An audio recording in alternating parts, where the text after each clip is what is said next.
So the other question, so the question I have is, um, I think nowadays we'll call it white chocolates or chocolate soul or something like that. Yeah, blue. They used to I, call it I, blue eyed soul. oh, Blue Eyes. So I am, I was somewhat I wouldn't say closet fan, but I was a fan of NSYNC and Backstreet Boys, Hmm. especially Backstreet Boys.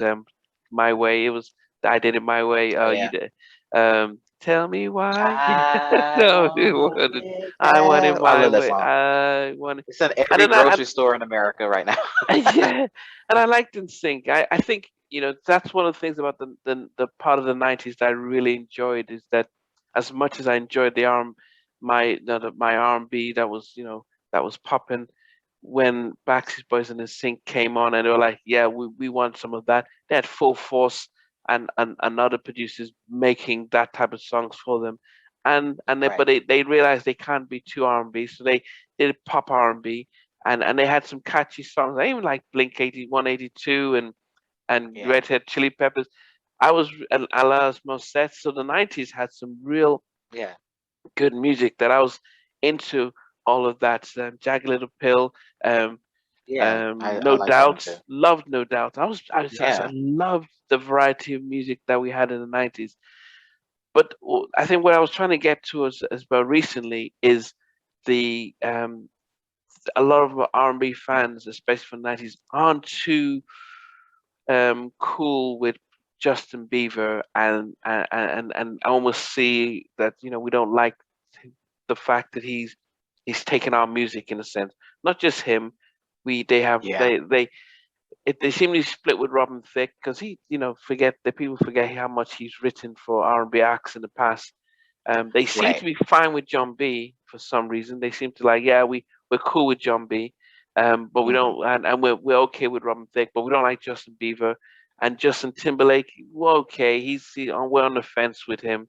Um, but Bieber, they seem to be more of a anti Bieber compared to all the others, and I wonder why. I never understood it. It's just more cooler to hate him. I don't know. I think that I To don't hate know. Bieber. It's kind of I don't know. Just a trend. I think that the ironic thing is people don't hate Justin Bieber. Who's buying the records? And No, I I'm talking think about the that R&B fans. So not his. He's got over 100 well, million he's had some subscribers. R&B hits though. Like he had the one song with Chance the Rapper, and it was on DJ Khaled's compilation. I can't think of the name of it, but it was successful in the urban market. I think people pretend like they don't like Justin, but they do. I know a lot of younger males and females um, that like Justin, but it's just not cool or popular to say it. And I think with a lot of the like the Justin Timberlakes and stuff, I think there's always going to be that segment that don't accept them and think that they're just kind of like appropriating our music and things like that. But just like when you interviewed Full Force Mm, and they exposed they said that Justin Timberlake is the real thing. He actually grew up listening to black music. He loved it. He appreciated it, mm, and he respected it. And I think the same thing for Justin. I think Justin to me and Robin Thicke. I think Robin Thicke and John B are more accepted because it just feels more authentic coming from them. And I think because they were also married to black women. I think that mm. that also kind of allow people to let their guard down a little bit more with them. Um, but with Justin and they're more pop. I think that what really angers people is that artists like Justin Which one? or which one, Justin Bieber or Timberlake Timberlake? or Bieber, whichever one, they can kind of float back and forth in between that pop world and do the real poppy songs and stuff, but then come back to R&B. Whereas our artists can't necessarily survive that. Like, see, look what happened to Usher. Usher was a mega successful R&B artist, and then he started to kind of get into techno music and all that, and his career didn't survive going back to R&B. And with artists like Justin Timberlake and Justin Bieber, they're able to do a song with Lil Wayne or Chance the Rapper, etc. Then turn around and do a rock song with you know I don't know with someone, and it be accepted, and they, they're selling millions and millions of records. I think there's also that double standard that the the the the sales don't, they're not equal. They're not equal. If Justin Timberlake or Justin Bieber are singing an urban R&B song, it Mm. shoots to #1, debuts at #1, it goes platinum in a week. But you take an R&B artist like Chris Brown, or I mean, Chris Brown has success, but it never matches what his counterpart, which you would say is maybe Justin Bieber. It never matches. It's like Justin Bieber trumps him in that area, even though both stars are problematic. But is it his So fault I though? Because if you think of someone like Justin Timberlake, all his production would be between Pharrell and the Neptune. So his albums have been, those are the two producers. He features with Snoop and Charlie Wilson, and right, he says he's straight R&B. Um, Justin Bieber got angry with the Grammys because they put him as best pop rock, and he says no, R&B. I want to be in the R&B category, but they says nope, mm, we're putting you in pop rock, and I think he won also, but he didn't. I don't think he attended because he didn't. He wasn't happy with it because he wants to be seen as an yeah, R&B act. But it's and but it's not as if he's trying to. It's not his fault that he has a wider appeal and his music will sell more than say right, Chris Brown or stuff. The same way, people would say, "Oh, Eminem, we like him," but because he's white, he can cross over more and sell more. But do we then say, "Oh, no, we don't want you to sing to rap," or even Post Malone? And I don't know, is R&B music just for the black community? And if you're not black, you're sellouts right. if you take it. No, who's going after Cardi B because she's hip rapping, but she's not black, Puerto Rican. Right. But it's Fat Well, Joe is she's not claimed black. to be. Well, I mean, you post some good questions, and very legitimate questions, and it's really a very complex issue, about who is accepted and who isn't doing what, and what's appropriation and what's not, and is R&B just for black people or is it not? I think that it's a lot of different things that people have to ask themselves. So black people, I think a deeper question is, um, did you want integration? Did you want to be accepted by the world, or did you want to keep this all to yourself? Because the thing is, we did create these things, but once we allow the corporate hands involvement, it's no longer ours. We have no control over it, and I think that's what's happened. Um, but as far as like artists with like Justin Timberlake, Justin Bieber, Adele, I personally, from a personal standpoint, I like them. I accept them. I I think that they're a necessary. I don't want to say evil. That's a bad way to put it, but necessary evil, because I think that they do keep R&B out there for a wider audience, and there are people that will listen to Adele or listen to Bieber, and then Mm. discover, oh, what's this type of music, and then they'll actually go research it and say, oh, here are these other artists I didn't know about, because with every manufactured, Blue Eyed Soul or chocolate, what do you call them, chocolate milk? What did you call it? Cocoa milk Oh, person. yeah. I don't know what you want to call them, but white chocolate, White chocolate, white yeah. chocolate artists, where that's manufactured and kind of fake and just doing it like Mm. Miley Cyrus, that are just doing it as a trendy thing. There are people that I do believe, like JoJo, or I mean, there are artists that they just listen to R&B, they love it, they grew up on it, it's inspired them. So who's to say that they can't? Just like with Bruno Mars, there was a big discussion and argument, like, should he be able to appropriate black music? But that's what he loved, that's what he grew up on. And a lot of people don't know he was signed to Motown Records, and he was an R&B artist. It's Mm. just they didn't know how to market him, and they dropped him, and somebody else picked him up and figured out a way to Yeah, sell him. yeah. So I think that, for me, I don't have a problem with it, but because I'm a deep music lover. I think if you're a deep, real music lover, Mm, you can appreciate a lot of different things and a lot of different people doing them. But it's, I think a lot of it's, when you say people don't like Bieber, there's certain people that are just, it's just you love to hate them, you love yeah, to take it. Kanye West is an example. People love to hate Kanye West for whatever reason, but they still buy his music. It's just, he's one of those figures that, here's this guy trying to sing, here's this white boy trying to sing black music, but he has good songs and he can sing, he has a decent voice. So I yeah, think that when you look at his body of work, I don't know that he will be respected by his music, but I think that um, it just kind of comes with the territory. It's kind of a hard question because mm, there is no real answer to it. It's just, there is no that some people are more feel and seem more authentic than others. But when you talk about the Robin Thicke's and the John B's, they haven't sold the millions and millions of records, that Justin Timberlake or Justin Bieber have sang or sold. mm. And I think it's because they are deeply rooted in R&B, and they rarely stray away from it. And you know, Justin Timberlake and Justin Bieber at the heart and core of who they are pop artists.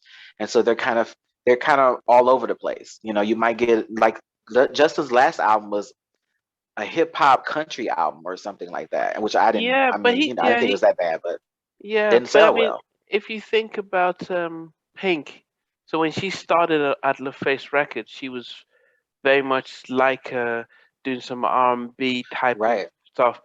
But when LaFace shut down and merged with Arista, that's when she became more of the pop rock that she really felt, this is who I am. So right, she was right. able to become that. So she would say that. So my heritage is Nigerian, and so Afrobeat is very much rooted in Nigeria.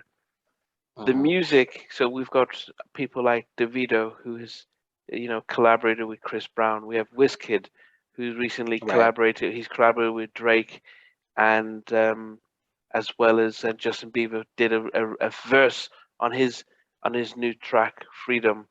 Um, right. I remember. so Afrobeat has become so this coming out of Nigeria is becoming so big that other African countries, like Ghana and the rest of our West Africa, have started to do their reproduce their own music from it. It's now moved to the UK and the US, and the UK and US artists are now using Afrobeat because it seems as if it's the sound that is moving globally. And so, as I said, Chris Brown would feature on it quite a bit. Drake is sampling a little bit of Afrobeat because they see that it's the audience among the Africans and Black is quite wide. But there's no one's going to copyright it in Nigeria. No one's going to say, "Oh, that's our music. You Right. can't do it." It's just become Well, is there anger? Is there a unspoken backlash or sense of losing ownership over that Afrobeat? I mean, are you saying it originated in Nigeria?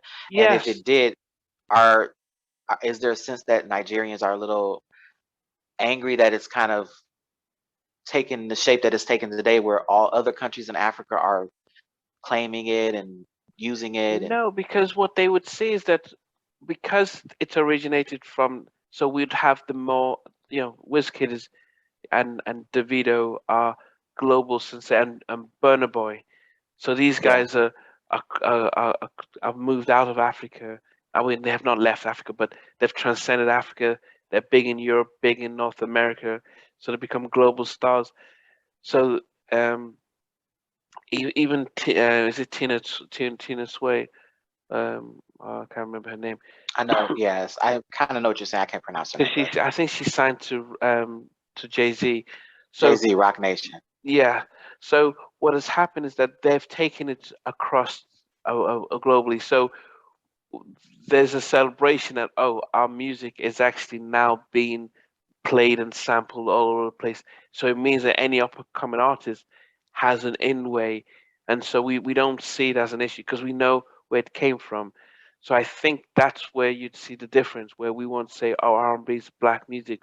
We're like, "Hey, Afrobeats." If Ed Sheeran is able to do an Afrobeat track and it does well, it means he'll probably feature one of us, and it means that it exposes the music to more people, and that's how they've seen it.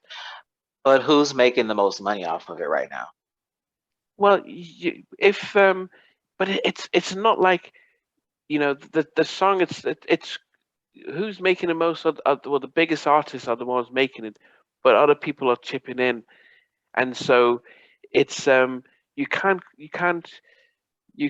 like Timberland was used to sample Hindi music from India in Mhm. some of his beats. If he makes that music popular, everyone, the people who originated it can then say, okay, well, we're going to try and innovate our stuff and get our stuff more because it's more more people are able to hear it and stuff. So I think, uh, Well, I think that I think the issue that, because I'm assuming that this is kind of how it correlates with black music and our music here. I mm, think that the problem with us is that we watch so many of our genres that we've created be completely taken away from us, and and I think that's what has happened, like with rock and roll and jazz. If you go to if there was a record store, I don't think there's a record store that exists anymore. But like if Tower there was Records. a record store, yeah, you go and look in the jazz section, what would you see? You're gonna see white faces in the jazz section. Mm, And that's something we created. If you go look in the blues, predominantly all the blues that is probably put out today, I'll say at least 80% of it, you're gonna see white faces on it. Same thing, is slowly happening with the other genres. And I think that we've watched so much being taken from us, and you have the stories of the artists that have not seen a dime. You've heard the stories about Elvis and the woman who originally sang the song Hound Dog. I can't remember her name, unfortunately, which is sad. I can't remember it. But it's like so much has been taken. I think that's why we're a little bit more passionate about it, mm, because that's we've seen it happen over and over and over again, mm. and there's nothing to protect us from that. And so, while I don't know that that's the same attitude in Nigeria with as it goes as far as Afrobeat, but it's still a relative. It's new for us. I'm sure it's not new for you guys. It's Yeah. still a relatively new genre for us, Mm. but we'll see in a few years if you're going to have white faces presenting that music. Just like I remember back in the 90s, there was this reggae artist named Snow, and he, Yeah, like, as yeah, soon as he came out, Informer. he just blew up. Informer. Informer. It Yeah. was a big hit. Yeah. And once people noticed that he was a white artist, it was this big controversy, and it was a little too early for that kind of thing. People were not receptive to it. Once they found out he was white, they asked, what credibility do you have to be singing this music? Da da da da. So he just kind of disappeared. And then years later, we had one of our first white rappers, Eminem. He kind of opened the door for, because prior to that, it was uncool to have a white Well, they male had Third rapper or Base. female Remember rapper. MC Search and And they had like one hit. I mean, yeah, you could yeah. get away with one hit because you had Vanilla Ice. We had Snow. Snow was a one-hit wonder. So in certain situations, they can kind of peek through because the song is just so. I mean, who can Informer is a good song. At the end of the day, a good song is a good song. It doesn't matter Mm. who it comes from. But again, I mean, look at Milli Vanilli. It's still good music. It's just fraudulent. But I mean, and I'm not saying that about Snow. I don't know him. I don't Yeah. know Vanilla Ice or these other artists. But I'm just saying, uh, certain people make it okay. Just like when Iggy came out. I think Iggy Azalea is her name. Yeah, from Australia. Iggy Yeah. Azalea. Mm. She came out, and because prior to her wasn't many white female rappers. But what Mm. happens is once it's accepted and caught on, like there's at least 10 white female rappers out right now that Mm. are gaining traction. There are um, just several, Jack Harlow, and it's just all these, and G Easy. There's so many white male rappers out, and when you look at their content, it's diverse. The lyrics are deep. They're clever. They're catchy. And their content a lot of times can be diversified. But then when you look at the black male rappers, it's like 3 different topics that the labels are allowing them to hit. Like, it has to be the club, it has to be sex, it has to be these things. So I think that there's a conscious, controlled effort to quality control the different. This may be me. I'm not a conspiracy theorist. I swear I'm not. But I just think it's very strange that when you look at what they're, the diversity and what's allowed to be accepted from those artists versus what you get from the mainstream black equivalent, or if you could call it equivalent.